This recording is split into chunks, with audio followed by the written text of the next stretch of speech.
Host of Nightly Scroll. I scroll longer than you.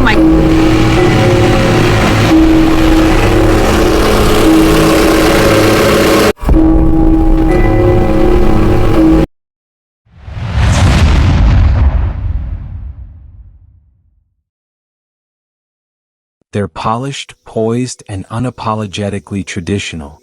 Across TikTok, Instagram, and YouTube, a new wave of female influencers is redefining what it means to be a woman in the digital age. They call it embracing femininity, faith, and family values.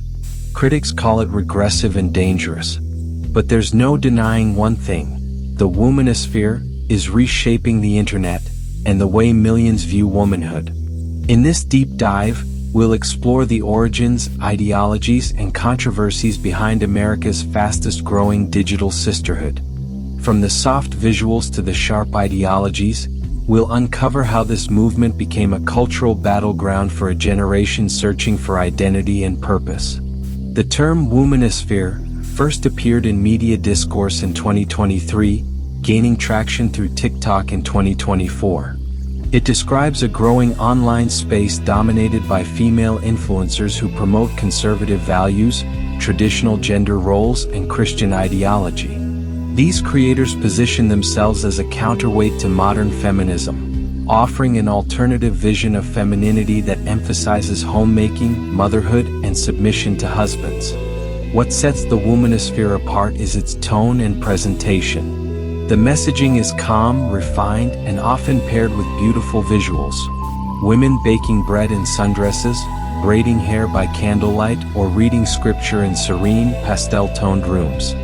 But beneath the aesthetic lies a sharp ideological core, a rejection of feminism, a celebration of biblical womanhood, and a call for women to return to what they consider God's design. The Womanosphere is not led by one figure but rather a constellation of influencers, each with their own unique approach. Hannah Neeleman, widely known as Ballerina Farm, combines glamour with homesteading. A former pageant queen turned rancher in Utah, Hannah showcases the beauty of rural family life, complete with 7 children, homemade meals, and a pristine farm aesthetic.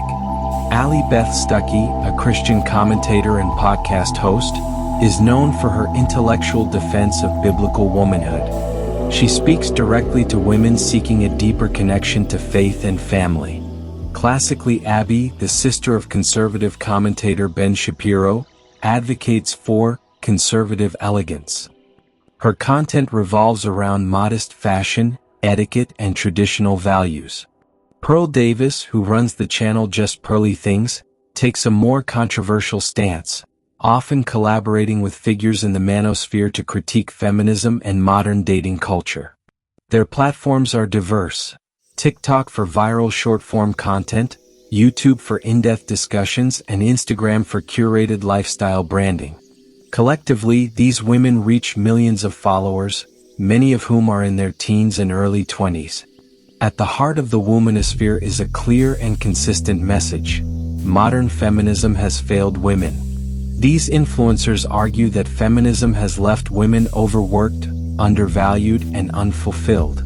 By rejecting hookup culture, returning to traditional marriage, embracing homemaking, and practicing modesty, women can find peace, purpose, and identity.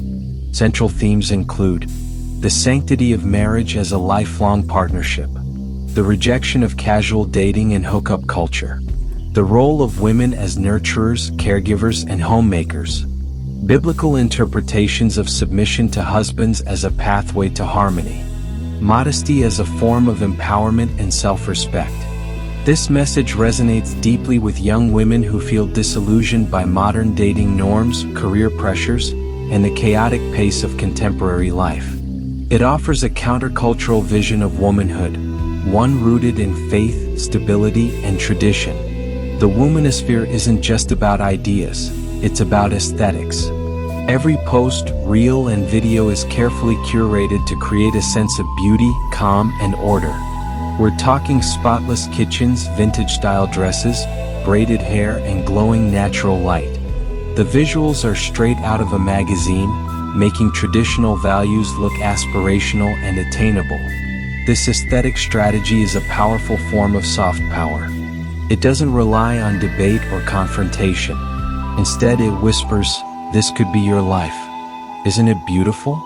This branding is what sets the womanosphere apart from older conservative movements. It's not shouting about morality, it's packaging it in a way that feels modern, elegant, and deeply personal. Not everyone is convinced by the womanosphere's polished image.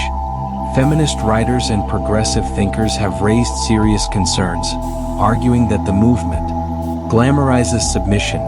Critics say the womanosphere presents a romanticized version of traditional roles that ignores the historical oppression many women faced under such systems. Reinforces patriarchy. By encouraging women to prioritize homemaking and submission, the movement allegedly perpetuates outdated gender norms. Excludes marginalized groups. The emphasis on heterosexual marriage, Christian values, and upper-middle-class aesthetics alienates LGBTQ+ individuals and working-class women. Romanticizes an unrealistic past. Some call it tradwife cosplay, arguing that the 1950s style aesthetic erases the struggles many women faced during that era. Despite these critiques, the womanosphere thrives on opposition. For its creators, criticism is proof that they're challenging cultural norms and telling the truth in a world full of lies. Who's tuning in? The womanosphere's followers are a diverse mix. Young women disillusioned with modern feminism and dating culture. Conservative Christian families who see these influencers as role models for their daughters. Male audiences who support traditional gender roles and see the womanosphere as an ally to the manosphere. Many followers are drawn to the movement after experiencing trauma, such as failed relationships or career burnout. Others are simply intrigued by the peace and purpose these influencers portray. In a chaotic digital world, the womanosphere offers clarity, identity, and a sense of belonging. Like any digital movement, the womanosphere is also a business.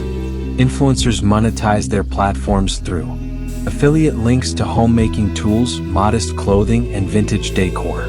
Sponsored content for conservative brands. Paid religious coaching or marriage counseling sessions. Merchandise including books, courses, and workshops. But the influence doesn't stop at lifestyle trends. Many womanosphere creators use their platforms to push political agendas, urging followers to support pro-family candidates, oppose abortion rights, and embrace Christian nationalism. The intersection of lifestyle branding and political activism is a defining feature of this movement. Is the womanosphere a passing trend, or is it here to stay? With growing disillusionment among Gen Z toward liberal ideologies and cancel culture, the womanosphere is poised to expand. However, internal tensions loom. Can the movement include single women or those who can't have children? Will it embrace more racial and cultural diversity? What happens when influencers face personal scandals such as divorce? Already, offshoots like soft patriarchy and trad masculinity are forming, suggesting that the womanosphere is part of a larger cultural shift, not just a niche phenomenon. Love it or hate it, the womanosphere is reshaping how millions of people think about womanhood in the digital age. Through vintage visuals and biblical values, it has created a thriving counterculture. One Instagram reel at a time. It's not just a trend, it's a movement, and it's only growing louder.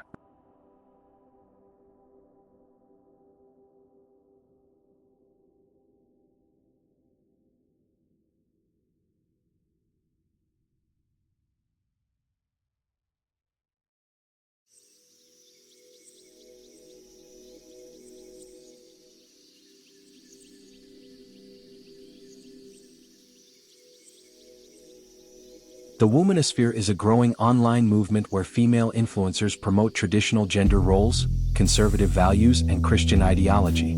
These creators, like Hannah Neeleman, Ballerina Farm, Allie Beth Stuckey, and Classically Abby, reject modern feminism in favor of themes like homemaking, modesty, and biblical womanhood. Through platforms like TikTok, YouTube, and Instagram, they use polished visuals, clean kitchens, vintage dresses, and serene family life to make their values look aspirational. While their message resonates with young women disillusioned by modern dating and career burnout, critics argue it glamorizes submission, reinforces patriarchy, and excludes marginalized groups.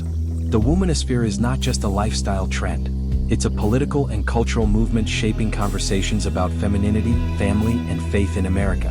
Whether empowering or regressive, it's clear this digital sisterhood is here to stay.